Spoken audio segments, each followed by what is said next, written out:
is and ready to go. And by the way, Juice F5 just sent a super chat, and I've actually mentioned that myself. McDaniel, from a personality standpoint, is Spo 2.0 exactly. Eric Spoelstra is not like Pat Riley. He's a cerebral coach, and McDaniel, I think, is the same. And good morning, sir. You have a little insight on McDaniel, and I think I do do. you agree with me on that assessment on what kind of a person / coach he is and a communicator? I'm not sure about Spo because I don't know him like you guys know him. I would just say this. I mean, I think a lot of coaches really run into trouble trying to be coaches, if that makes any sense. Like they are who they are. They get named as head coaches. It's a great thing.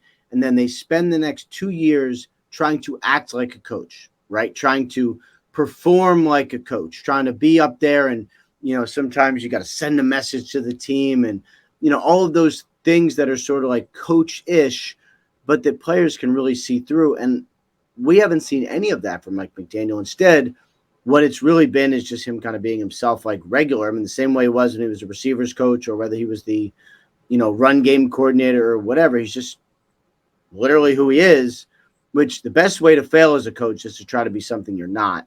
So it's been, I think, really promising for Mike McDaniel early on.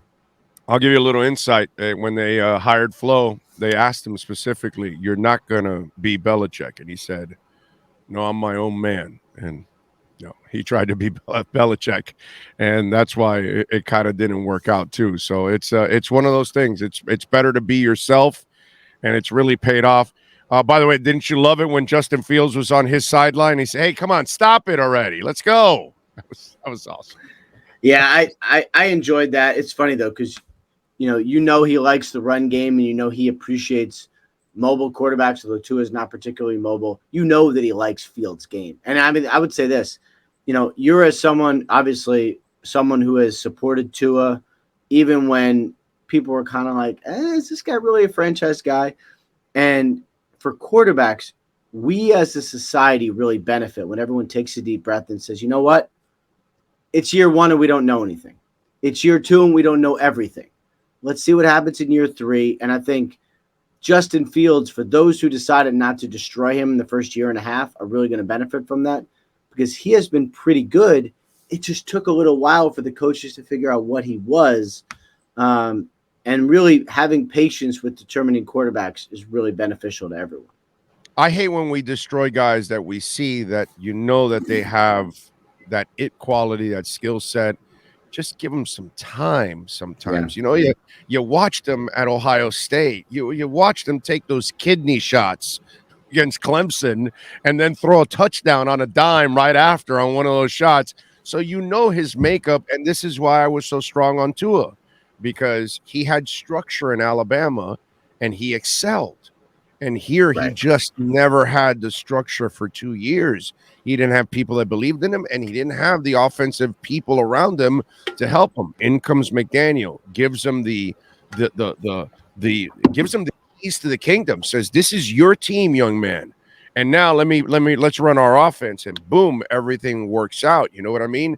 There's got to be a yin and a yang, and I think with Fields, his game is also a little different than your average quarterback. So you've got to, give it some time for him to kind of figure things out. Yeah. And for the coaches to figure out how to do it. That's the other thing is like, we all assume these guys can sort of just snap their fingers and no, it took a minute. I mean, and I think Luke Getsy is really good, but it took a minute for him to figure it out. Now they got to figure it out. So anyway. Yeah, we've developed snobbish Dolphin fans because they're like killing Josh Boyer because the defense is playing so poorly. And I'm like, you guys, you love watching Tyreek make people look stupid. Well, Derrick Henry will make people look stupid, and Lamar Jackson and Pat Mahomes and Josh Allen will make people look stupid. Well, guess what? Today, Justin Fields is making people look stupid. Give him credit. You know what I mean? Because many times the play was called, Dolphins were there, but dude, Justin Fields was just like Rocky and the chicken. You couldn't catch him. Yeah, and it's like I was watching the Saints-Ravens game Monday night, and the Saints were in position. Their scheme was sound. They had Lamar clamped down, and nobody could tackle him. Nobody could tackle him, which sometimes these guys are good. And I would say this for defenses, nobody really plays defense like they used to. No one's a lockdown defense because the offensive guys are too skilled. So you're right, like killing Josh Boyer, like, all right, like he's got his guys in position. Like someone needs to make some of these tackles. But Justin Fields is really good, and Mahomes is good, and Derrick Henry is good. I mean, these offensive weapons are really good. Duke Riley actually made a big tackle at the end of that game that really helped out against Fields. He finally caught the chicken. He was Rocky at that moment. Finally, after training, he caught the chicken. All right. I don't wish this on anybody. I don't care if you're a Jets or a Bills or a Patriots fan, as a Dolphin fan.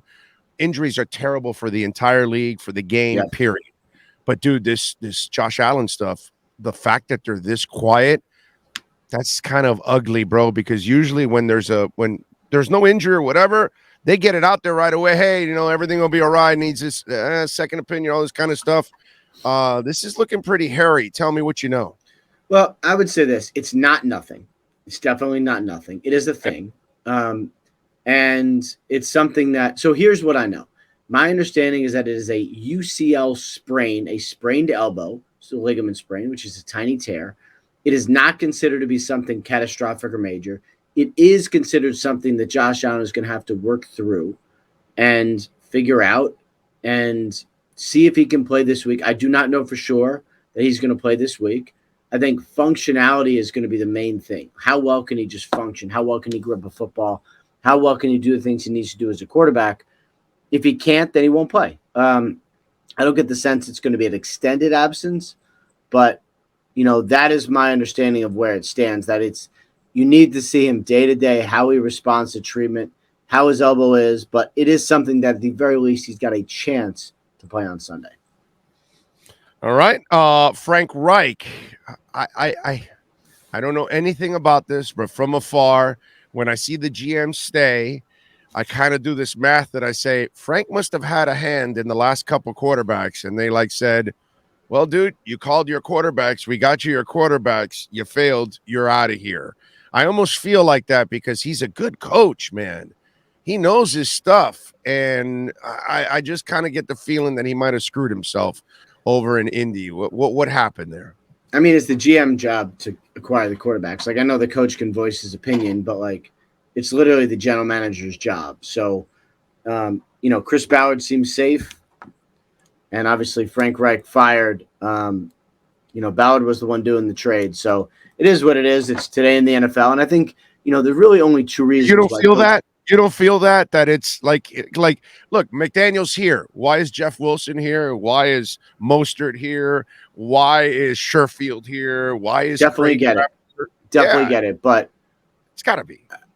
Yes, but look, when the GM is still there and he's close with the owner and the owner calls him a winner despite them never winning the division, that the owner and the GM are safe. And some point they had to have a conversation where it was like, let's just fire this guy and I'll stay. So, who knows? The dynamics inside a building are always difficult. But anyway, so I think there's only two reasons that guys get fired midseason. One is if you believe a change is going to really make a difference, accelerate things, make the team better. Like, you have to make a change in order to get the best performance out of the team, right? That's one reason. The other reason is if the owner cannot stand looking at the coach on the sidelines. And that was clearly this one because the situation was bad. I would say the offense was bad. I mean, they were looking at negative plays. It was ugly. And I think at some point the owner was like, we can't do this. This is terrible. So he got fired. And what has happened since has been something I certainly did not see coming. Well, okay. So the Jeff Saturday thing happens, right? And you want to say, what the hell is that, right? But I talked about this. Here's the problem I have with the whole Jeff Saturday thing. John Lynch and Steve Kerr. Sure, you can look at Matt Millen and Steve Nash, and those didn't work out. But has John Lynch we have been to look at John Lynch successful? And we have to look at Steve Kerr, and it has worked out. So they have pulled people out of the booth. I mean, John Lynch, yes. I mean, I guess, but he also traded all of his first-round picks for a quarterback who hasn't played in 2 years and, drafted. I mean, Solomon Thomas, number 2 overall, drafted a linebacker who hasn't played. I mean, there's, 49ers Hasn't been perfect. Hasn't there's been been a perfect, lot but of they there's are been a lot better of now mistakes. than they were before, right? They're They're better very now. well. They're a very well coached team. Very, very well coached team.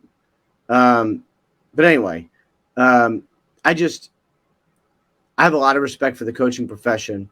I have a lot of respect for the coaches who work their way up, who learn the job, who learn the craft, who try to get better, who actually are coaches. To hire someone who's literally not a coach and say, not only is the interim, but he has a chance of the real job, it's disrespect to all of the coaches who've ever done it and worked their way up. And I don't really understand how any of the coaches in the building can look at this guy who was literally like on TV 2 days ago, who's never been a coach at all, and all of a sudden he's their boss. Like, how do you even do that? So Yeah. I think it's just it doesn't matter what I think. It doesn't matter what these coaches think. All that matters is, does he turn this thing around or not? But this was really disrespectful to like every person who's actually a coach. I am 1,000% with you on that. The only problem is this crazy shit has actually worked for some people. And that's the problem that we have with this. And this is why it's tried again and again and again. Mark Jackson actually did a good job coaching. I know he had some difference with the owner or something. Obviously, there's been some issues, and that's why he hasn't gone back. But it's just one of those things that it's a thing now, the last whatever 15 years, 20 years, that people will reach into broadcasting and get a former player to become their executive or their coach. It's just it is odd. I'm with you, and I feel terrible for coaches. But the problem is when it does work, it feeds into this monster. If everybody would have failed, then I think so. All I right. mean, Mike Mayock was pretty much a disaster in the Raiders. That was another example. I mean, there's been a lot of them. But anyway. I know. I'm with you. Odell Beckham. Are you expecting him to sign over at your former stomping grounds? It certainly seems like there's mutual interest between Odell and the Cowboys. I mean, I can feel it. And I reported over the weekend that he's in their sights. He's one of their targets. All of that. You never quite can tell how Dallas is going to respond, and they have leaned in. Like, they really have leaned in, and I did not expect that, but they haven't shooed away at all. It's been like, you know what? Yeah, we're interested, and we love him, and he would look great in the star. And that, Odell is a lot of things. He has been an international superstar. He has had a comeback story. He's been almost a Super Bowl MVP before he tore his ACL. He's been a lot of things. He is so perfect in Dallas. I mean, he's so perfect that, this probably should happen because it makes too much sense not to. Okay. All right. Miami should win this week against Cleveland. They'll get a bye, and they should win against Houston. If everything goes well, they'll be 8-3 at that point. Then they go to San Francisco, to the Chargers, to the Bills, and home against Green Bay. During that 4-game streak, if they can go 3-1 or 4-0, is Tua Tagovailoa in the MVP talk? Yeah, I mean, I think probably in the talk. I don't know if he'll get it because, these aren't real awards. These are public perception awards. It's not like grading overall performance. And my guess is that he won't get the credit because his receivers are so good, because Waddle's so good, and because Tyreek is so good. So, I'm not a voter, nor would I want to be. But, I could see someone being like, well, yeah, he's good, but I mean, look who he's throwing to, So I would imagine he'll get dinged on that a little bit, but it doesn't matter because it's all, I mean, I guess it's important, and I'm always interested in who gets the MVP, but let's not pretend it's like a real thing based only on merit. You know what I mean? No, I totally understand that, but it's just funny. And Omar Kelly we had on earlier, and he had an interesting point, is that so many have trashed him, and so many now have been kind of wrong about what's gone on with him. To go from the extreme of trashing him to then voting him for MVP might be too much of an extreme for a lot of people in the media. Yep. That's probably right. Omar knows. He gets it.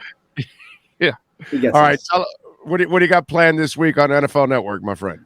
Well, big week on NFL Network. The Germany game on NFL Network at 9:30 a.m. on Sunday. So I'll be on at 7 a.m. bright and early, which is going to be awesome. I cannot wait. Beer in one hand, pot in another. Is that what's going to go on? At 9:30 in the morning. Yeah. Yep. Okay. Just got to cannot wait. I borrowed my buddy's beer stein in celebration, so hopefully I will be drinking out of it. There you go. Follow him on Twitter at Rap Sheet. And of course, catch him weekly here looking around the NFL with our Red Recover look around the NFL. Ian, thank you, my brother. We'll catch up next week. There you go. Ian Rapoport, baby. And listen, if you're living in pain and discomfort, what the hell is wrong with you? You wake up, the shoulder hurts, the knee hurts, your creaky bones, maybe an old injury, an operation. Man, go to redrecover.com. Get the red light therapy that you deserve. It's all natural. There are no side effects. It's great for your dogs. It's great for the kids. It's great for you. Listen, even if you have a scar from a surgery, it can help disappear that scar. It's a beautiful thing, man. Try red light therapy, folks. Okay. If you got some tennis elbow, you're dealing with knee pain, you're dealing with ankle discomfort, maybe it's an old injury or something, red light therapy can help you out. And also for you workout warriors, you're going to the gym. Well, you can use those pads in certain places that you need it. Use it before and after your workouts. It will optimize your workouts and you're going to feel a lot better. You're going to be able to get more out of your workout with that kind of treatment. Red light therapy is amazing. Go to redrecover.com. Use our code Big O. You will get 10% off. That's Ian Rapoport.